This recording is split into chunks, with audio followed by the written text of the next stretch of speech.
السلام علیکم ورحمۃ اللہ۔ یہ جامع ترمذی کی جو روایت ہے ابو سعید خدری رضی اللہ تعالیٰ عنہ سے، اس سے کوئی غلط معنی لینے کی کوشش نہ کرے۔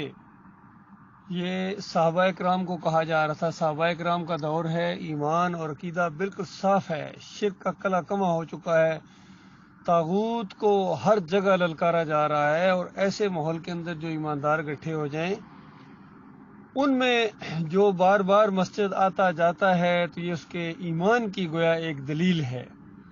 باقی کوئی یہ نہ سمجھے کہ یہ جو مسجدیں آج کے دور میں کھچا کھچ مسجدیں بھری ہوئی ہیں، اور حضرت صاحب پوچھو کہاں گئے تھے، کہیں 11ویں شریف کھانے جا رہے تھے، اور اب کیا کرنا ہے، اب 12ویں کی وہ کیک کاٹنا ہے جی، اور 10 محرم کو سبیل لگی ہے، وہ بھی برکت سمجھ کے کھا رہے ہیں حضرت صاحب، یا علی مدد یا رسول مدد کے نعرے لگا رہے ہیں، اور 5 وقتہ نمازی ہیں حضرت صاحب، داڑھی رکھی ہوئی ہے، تہجد گزار بھی ہیں، خیرات بھی کرتے ہیں، عمرہ بھی کر کے آئے ہیں، الحاج نام پڑ گیا ہے، تو ان کی بات نہیں ہو رہی ہے، ان کی بات نہیں ہو رہی ہے کہ حضرت صاحب یہ جو مسجد آتے جاتے ہیں یہ ان کے ایمان کی دلیل ہے۔ اور پھر ایک پورا گروپ بنا ہوا ہمارے علاقے کے اندر بھی، مسجد کا نام بھی انہوں نے شرکیہ رکھا، مسجد غوثیہ چکری وکیلہ میں، اور ایک پورا گروپ بنا ہوا ہے جو لوگوں کا حرام مال کھاتے ہیں، یہ ختم شریف کے نام سے اور درود کے نام سے اور چافتہ اور جمعرات اور برسیاں اور اس طرح کے نام سے۔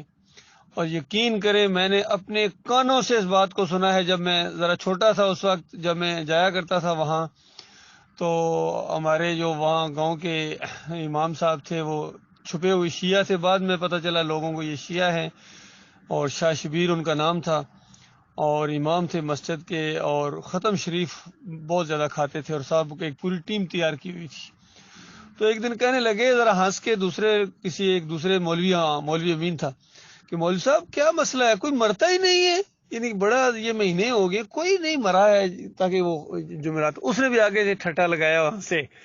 تو یہ حال ہے ان کا، اللہ کے بندوں، بچے یتیم ہو جاتے ہیں، مولوی صاحب خوش ہوتے ہیں، یہ ٹیم خوش ہوتی ہے، پوری انہوں نے بڑے بڑے پیٹ اور ان کی گردنیں دیکھو، اور اس طرح ان کے کہتے ہیں بڑے نورانی چہرہ ہے اس لیے کہ ان کو تم نے خود پالا ہے، ان ناگوں کو، اور ان کا جو مسجد میں آنا جانا ہے یہ ساتھ ان کا ایمان اور عقیدہ بھی چیک کرنا ہے۔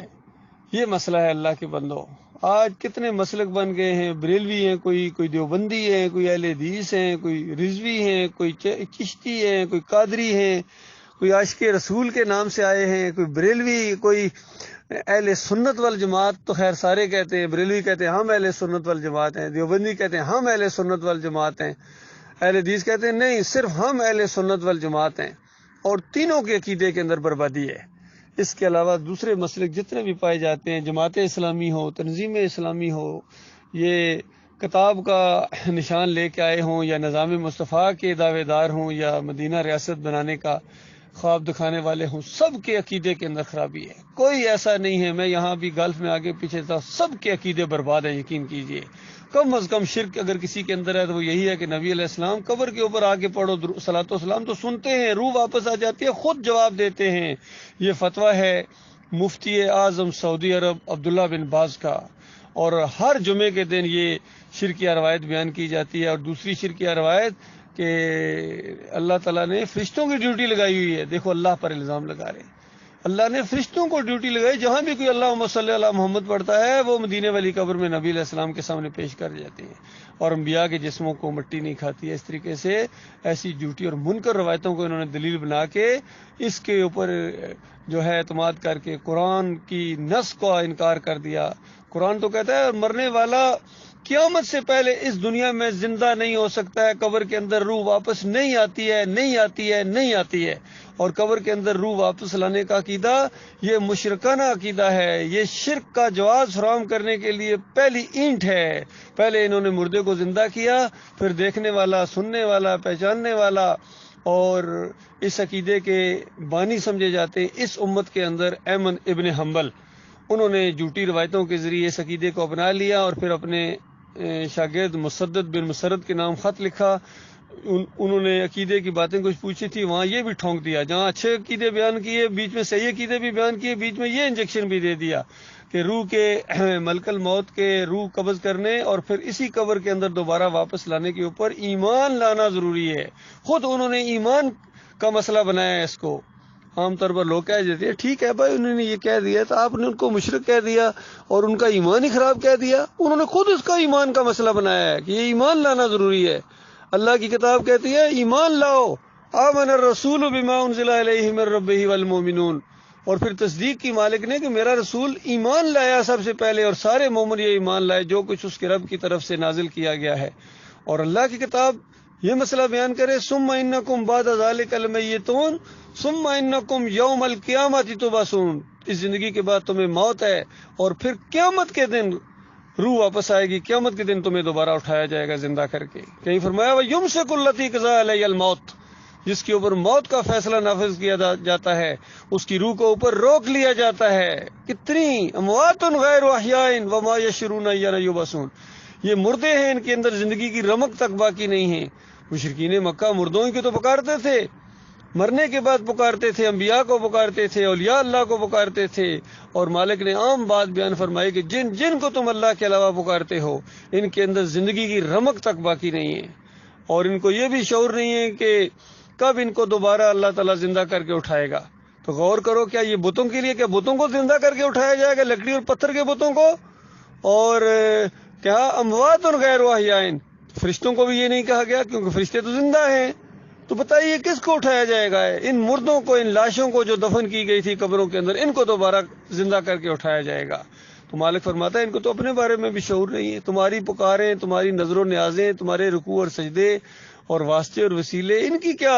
ان کو بتاتے ہو کہ ہماری اللہ تک پہنچا دو جن کو خود ہی نہیں سنا ہے. انہوں نے تمہاری بات پتہ ہی کو نہیں چلی, تمہارے منہ سے ایک بات نکلی ہواؤں میں بکھر گئی اور اس نے سن لی ہے جس نے منع کیا تھا کہ مت پکارنا. اور اس نے کہا تھا کہ دیکھو وَلِلَّهِ الْأَسْمَاءُ الْحُسْنَىٰ فَادْعُوهُ بِهَا. اللہ کے اچھے اچھے نام ہیں, ان ناموں کے ذریعے پکارو. اور چھوڑ دو ان کو جنہوں نے اللہ کے نام میں الہاد کیا ہے. اللہ کے نام مخلوق کو دے دیے, انہوں نے بندوں کو دے دیے. کسی کو داتا کہہ دیا, کسی کو دستگیر, کسی کو مشکل کشا, کسی کو حاجت روا, کوئی غوث پیا بن گئے. یہ سارے عربی کے اندر اللہ کے نام ہیں جو اردو کے اندر انہوں نے دوسرے لوگوں کے اندر شامل کر کے ان کو ناموں کے اندر, اللہ کے ناموں کے اندر ان کو شریک ٹھہرایا ہے.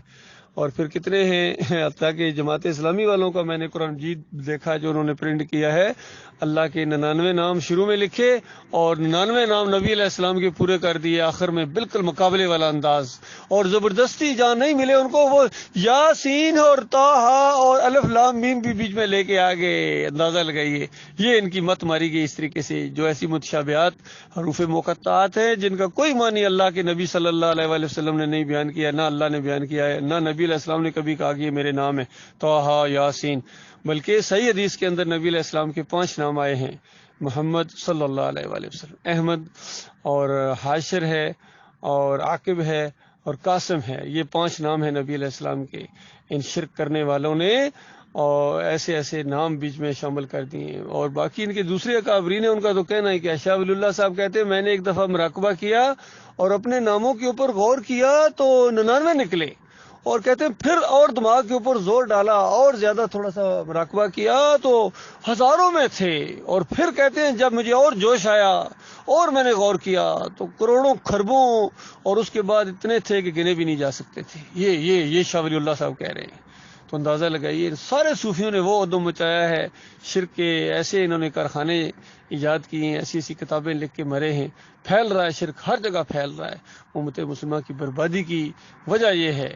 یہ نمازیں بھی پڑھتے ہیں, حالانکہ روزے بھی رکھتے ہیں, ابھی رمضان آ رہا, روزے رکھیں گے, پہلے سے انتظار میں ہیں, تو تراویح بھی پڑھیں گے اور اس کے بعد صدقات بھی کریں گے, خیرات بھی کریں گے, زکوٰۃ بھی دیں گے, لیکن ساتھ ساتھ چادر بھی چلائیں گے, عرس اور میلے بھی کریں گے, یا علی مدد کے نعرے بھی لگائیں گے. تو بتاؤ ان کا کیا ایمان ہے؟ یہ چاہے مسجدیں کیا بیت اللہ کے اندر بھی نمازیں پڑھیں, ان کی نمازیں قبول نہیں, ان کے منہ کے اوپر دے ماری جائیں گی. ان کے اوپر نمازیں ہیں ہی نہیں ہیں, فرض ہی نہیں ہیں.